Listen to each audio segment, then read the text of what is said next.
All right, all right, all right. Welcome, welcome. Greetings. Grandpa Hoppy here with the Retirement Chronicles. Today I want to,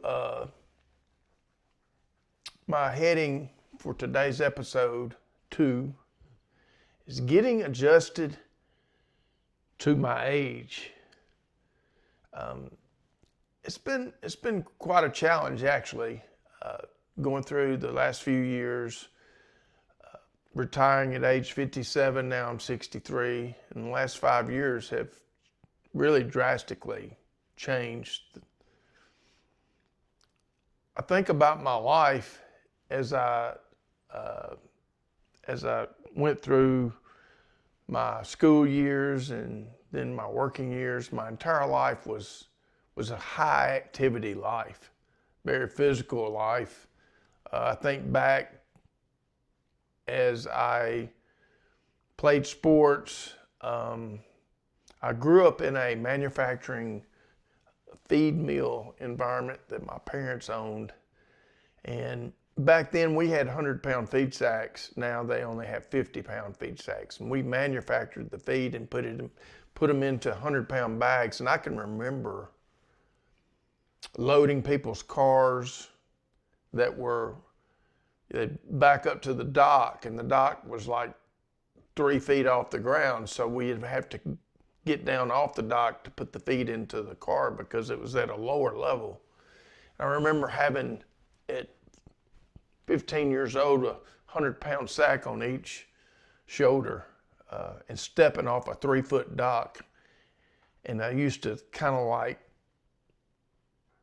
impress people. Not that I should have been impressing people, but when you're young like that, you do those kind of foolish things. And being able to do that at a young age. And so that, and then working for FedEx as a delivery driver my whole life, 39 years, in and out of the truck 50 to 75 times a day on normal days, during the heat and the winter, how physical that is. Also growing up on a farm, and even still currently have a farm. Always challenging physical things to do. And then for over 20 years, I on and off multiple churches. I was a youth pastor. That probably started about in my early 30s and went all the way to my mid 50s. I think I finally quit doing that about 55 years old. So on and off in 4 different churches, about a half dozen, maybe more, maybe 7 times, different youth groups. And we used to always play volleyball. I always had activities, but volleyball was the biggest one I ever did. And I participated the whole time. I always engaged the youth. Even today, I work part-time with a storm restoration company. We mainly do roofs, but we do it all. And I even today I'm mainly an insurance specialist, but I get up on roofs and still do physical things for storm damage. And of course I have my grandchildren, and they're really involved in my life where I help with them. And they're 3, fixing to be 4, and 5 fixing to be 6. So I engage them all the time now. So I think the physical life has been a challenge to bring in my senior years of letting go with a lot of the more physical activity. I've had to scale way back. So another thing that I'm getting adjusted to in my age is not only the physical, but the mental. I think back in sports, particularly, it comes to mind mental. I played football. Well, you say, well, is that mental? Well, it is mental in certain instances. It's very mental. If you're a quarterback, and I think I was quarterback 5th and 6th grade, but I was defensive captain of the secondary in my high school years.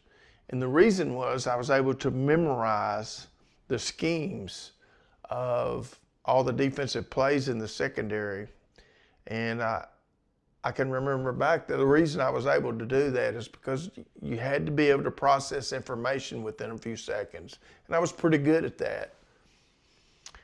I think back how my grandmother, before my parents bought their business, the feed store, it was called Hopper & Sons Feed Mill. And I was probably 7, 8 years old, and when I would go visit her in the office, my grandmother was a bookkeeper, and I used to sit hours and watch her do that, and I guess she was babysitting me. I don't remember that part of it. I felt like I was a worker. But I watched her for a couple hours every morning do the accounting of the accounts receivables, and sometimes the accounts payables and the payroll. But she would actually teach me about accounts receivables. And a couple of years of that, I did that with her probably 50 times. Again, it was in the summertime, and I'm sure she was babysitting for my parents. But she taught me, and I was able to later in life process this information better mentally. I also think back with FedEx. Early on, I would have these check rides, and one of the things they would do, they would say, tell us about your next 5 stops.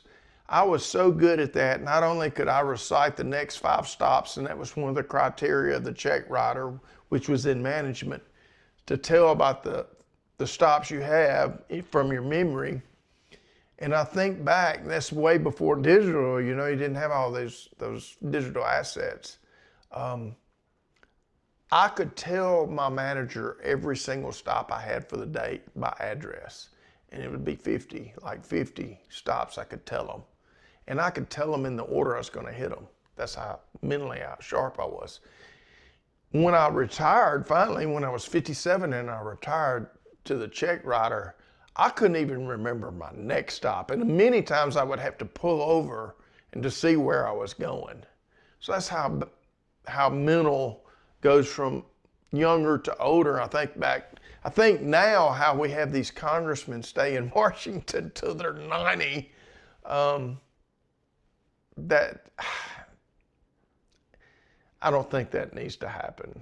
I was a term limits guy, still am. But anyway, mentally we lose our cognitive abilities, and I've had to adjust to getting adjusted to my age on that. Knowing names, it's embarrassing that I can't remember names. I remember a story my dad told me 20 years ago, maybe 15 years ago. It was before he died, maybe 5 years before he died. He went to a funeral and he was asked to speak, and he said it was so embarrassing. He got up there and he had a moment where he couldn't even think of the name of the person he was speaking. And he came home, and it devastated him, because there for about 15 seconds he couldn't remember the person's name. And it embarrassed him because people, he said, noticed. And no one said anything to him, he said, but I said, but Dad, and he was just so embarrassing because he knew it. And so we have to get used to and adjusted to our age that it happens to everybody. My father's story was pretty impactful when he gave it to me. I understand it way better now from 15 years ago. And then our health is the last thing we have to get adjusted to. I can always remember working through sickness, and even sometimes I rarely called in sick at my work, and even worked with fever. Probably I shouldn't have, but I was able to rebound from injury and sickness. I wasn't ever really worried about getting sick because I knew I was going to rebound. Same way with an injury. Not so much now.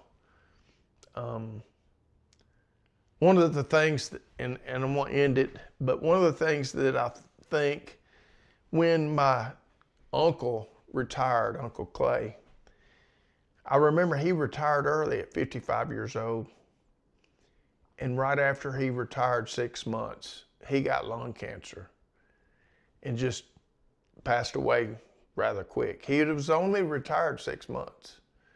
That was one of the things that was in my mind when I had in my mind to retire early, because I don't want to end up like my Uncle Clay and not be able to enjoy of being able to go a different direction. And I recently have been diagnosed with cancer, stage 3, and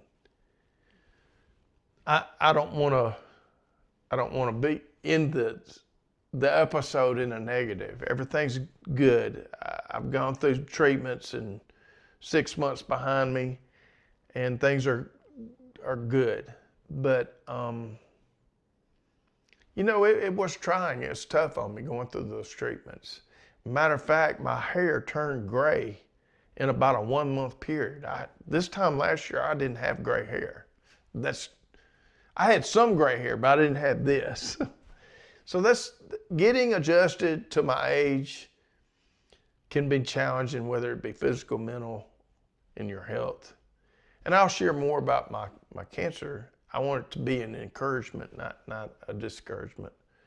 But I want to say farewell today from the FedEx man to the fireman, or even the youth pastor, former youth pastor, former fireman, former FedEx man.